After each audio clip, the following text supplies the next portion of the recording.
কতটা জঘন্য নিকৃষ্ট জাতি হলে বাশার আল আসাদ পালিয়ে যাওয়ার পর এখন পর্যন্ত 500টার মতো স্থাপনা ইসরায়েল হামলা চালিয়েছে। পৃথিবীর কারো অনুমতি লাগেনি, পৃথিবীর কাউকে জিজ্ঞাসা করা লাগেনি। তাহলে দুনিয়াকে তারা কি পরিমাণ মগের মুল্লুক মনে করে। হয়তো হাসি ঠাট্টার ছলে বলতেছে যে এত মিনিটের মধ্যে ঢাকা দখল হয়ে যাবে, এত মিনিটের মধ্যে এই হয়ে যাবে, সেই হয়ে যাবে। এগুলো মজাক না, আল্লাহ আল্লাহর কসম বলতেছি, এটা মজাক না, এটা তাদের বাস্তবতা। কেন আমি নিজেও ভারতে ছিলাম, 3 বছর ছিলাম। আপনি যদি কাউকে দেখে শিক্ষা না পান তাহলে অবশ্যই ইহুদিদেরকে দেখে আপনি শিক্ষা নিতে পারেন। আমি প্রায় বক্তব্যে ইহুদিদের কথা বলি, তার মানে আমি ইহুদিদের প্রশংসা করছি না। ইহুদিদেরকে আল্লাহ সুবহানাহু ওয়া তাআলা কোরআন মাজিদে বলেছেন তারা অভিশপ্ত জাতি। কতটা জঘন্য নিকৃষ্ট জাতি হলে বাশার আল আসাদ পালিয়ে যাওয়ার পর এখন পর্যন্ত 500টার মতো স্থাপনা ইসরায়েল হামলা চালিয়েছে। পৃথিবীর কারো অনুমতি লাগেনি, পৃথিবীর কাউকে জিজ্ঞাসা করা লাগেনি। তাহলে দুনিয়াকে তারা কি পরিমাণ মগের মুল্লুক মনে করে যে অন্য একটা দেশের সীমানায় without any question, without any permission, না জাতিসংঘ না আমেরিকা, গত 24 ঘন্টায় 500-র অধিক স্থাপনায় হামলা চালিয়েছে। কি পরিমাণ উগ্র এবং কি পরিমাণ অভিশপ্ত হলে এটি হতে পারে। কিন্তু তাদের প্রশংসা করছি বা তাদের কাছে শিখার কথা বলছি কোন জায়গায়, যে পৃথিবীর বাস্তব রহস্য খ্রিস্টানরাও জানে না। এই জন্য আপনি খ্রিস্টানদেরকে পাবেও যেতে দেখবেন, বারেও যেতে দেখবেন। পাবে গিয়ে জুয়া খেলবে, বারে গিয়ে মদ পান করবে, 1 সপ্তাহে যা ইনকাম করবে 2 দিনের উইকেন্ডে তা শেষ করে দিবে গার্লফ্রেন্ডের পিছনে বা আর যে কারো পিছনে। মানে তাদের কাছে পৃথিবীর বাস্তবতা সম্পর্কে তারা অজ্ঞ। এই জন্য আল্লাহ তাদেরকে বলেছে ওয়ালাদ-দাল্লিন। ফলত আপনি তাদের সাথে উঠা বসা করলে আপনি কিছু প্রশ্নবিদ্ধ হবেন না। আপনার মনে হবে যে আমি তো যেমন লাইফ লিড করছি সেও তো তেমন লাইফ লিড করছে। বাট যখন আপনি একটা ইহুদির কাছে যাবেন, আপনার হালালের বিধিবিধানের চেয়ে তোর হালালের বিধিবিধান কঠোর। আপনার দেওয়া খাবারও খাবে না, বলবে এটা হালাল না।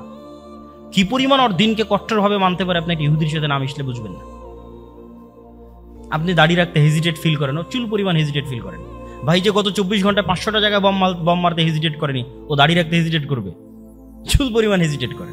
কিন্তু আপনি দাঁড়িয়ে রাখুন, আমাকে মনে হয় জঙ্গি বলবে, সন্ত্রাসী বলবে। তাহলে কি পরিমাণ হীনম্মনতায় ভুগে মুসলিম উম্মাহ আপনি কল্পনা করতে পারবেন না। একটা ইহুদির সাথে যখন মিশবেন যে সে কি পরিমাণ কট্টর হতে পারে, কি পরিমাণ অ্যাগ্রেসিভ হতে পারে তার নিজের দিনের উপর, তার নিজের বিশ্বাসের উপর। এবং ওর কাছে পৃথিবীর বাস্তবতা ভিন্ন।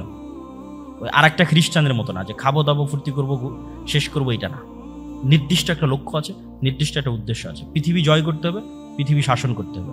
আমরা একমাত্র পৃথিবীর প্রভু, আমরা হচ্ছে চোজেন বাই দ্য গড, আল্লাহ কর্তৃক বাছাইকৃত, বাকি সব আমাদের গোলাম। নাউজুবিল্লাহি মিন যালিক। এই জন্য বাকি কাউকে হত্যা করা গুনাহ মনে করে না। তো কিন্তু ওদের কাছে গেলে আপনি ধাক্কা খাবেন। ইহুদিদের কাছে গেলে আপনার মনে প্রশ্ন আসবে যে সারা পৃথিবী থেকে আমাকে শেখানো হলো যে আমার সন্তান হতে হবে, ছেলে হোক মেয়ে হোক 2টি, কিন্তু প্রত্যেকটা ইহুদির কেন 7টা 8টা 10টা করে সন্তান? প্রশ্নবিদ্ধ হবেন, আরো বহু ধাপে ধাপে প্রশ্নবিদ্ধ হবেন। সারা পৃথিবীর প্রত্যেকটা স্কুলে, এমনকি ইংল্যান্ডের প্রত্যেকটা স্কুলে LGBTQ শেখানোর জন্য সিলেবাস দেওয়া আছে, অর্থ ব্যয় করা হচ্ছে, কিন্তু কোনো ইহুদি স্কুলে LGBTQ নাই। কেন নাই? সারা পৃথিবীতে তারা সুদি কারবার করতেছে, তারা নিজেরা নিজেদের মধ্যে কেন সুদি লেনদেন করে না? এরকম অসংখ্য প্রশ্ন আপনি পাবেন যখন তাদের সাথে আপনি উঠা বসা করবেন। তখন আপনি বুঝতে পারবেন যে কেন আপনাকে আপনার দিনের উপর কট্টর হতে হবে। মুসলমানরা যদি বেশি সেকুলার হতে চায়, এখন যে পরিমাণ যে সেকুলার দেখায় নিজেদেরকে যে আমরা অনেক উদার, আমার এক গালে মারলে আমরা আর এক গাল পেতে দেই, ঠিক আছে ভাই এ গালও একটু মেরে নেন, এইটা দিয়ে সামনের পৃথিবী চলতে পারবেন না। আপনার পার্শ্ববর্তী দেশ একটা ভ্রান্ত মতবাদের উপর কট্টর, যে কোনো প্রকার লজিকে এটি ভ্রান্ত। সেই ভ্রান্ত মতবাদের উপর সে কট্টর।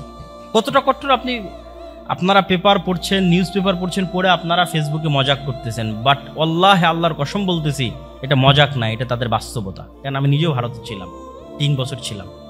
এটিকে তারা অন্তর দিয়ে কট্টরভাবে বিশ্বাস করে। কিন্তু আমরা মনে করতেছি না, এটা মজাক। হয়তো হাসি ঠাট্টার ছলে বলতেছে যে এত মিনিটের মধ্যে ঢাকা দখল হয়ে যাবে, এত মিনিটের মধ্যে এই হয়ে যাবে, সেই হয়ে যাবে। এগুলো মজাক না। তারা ওইভাবেই কট্টরভাবে বিশ্বাস করে অখণ্ড ভারতের থিওরিতে। ঠিক ইহুদিরা তাদের নিজ দিনের উপর কট্টর, এবং বহু ইউরোপিয়ান কান্ট্রিতে ডানপন্থী কট্টর খ্রিস্টানেরা ক্ষমতায় আসতেছে। তাহলে সারা পৃথিবী যাচ্ছে তার নিজ নিজ দিনের কট্টরতার দিকে। আপনার পার্শ্ববর্তী প্রতিবেশী ওপেন তার দিনের উপর কট্টর, কিন্তু আপনি সেকুলার সেকুলার সেকুলার সেকুলার। আপনি টিকতে পারবেন না, পরাধীন হয়ে যাবেন। আপনি স্বাধীন থাকতে হলে আপনাকে অবশ্যই আপনার দিনের উপর কট্টর হতে হবে, এবং এটাতে ভয় পাওয়া যাবে না, কম্প্রোমাইজ করা যাবে না। এটা কম্প্রোমাইজ করা হচ্ছে গোলামদের স্বভাব। আমরা যেহেতু 190 বছর ব্রিটিশদের গোলামি করেছি, ফলত ওইটা আমাদের রক্তে রক্তে মিশে আছে। তো সম্মানিত উপস্থিতি, আমি আমার বক্তব্য দীর্ঘায়িত করতে চাই না। আমি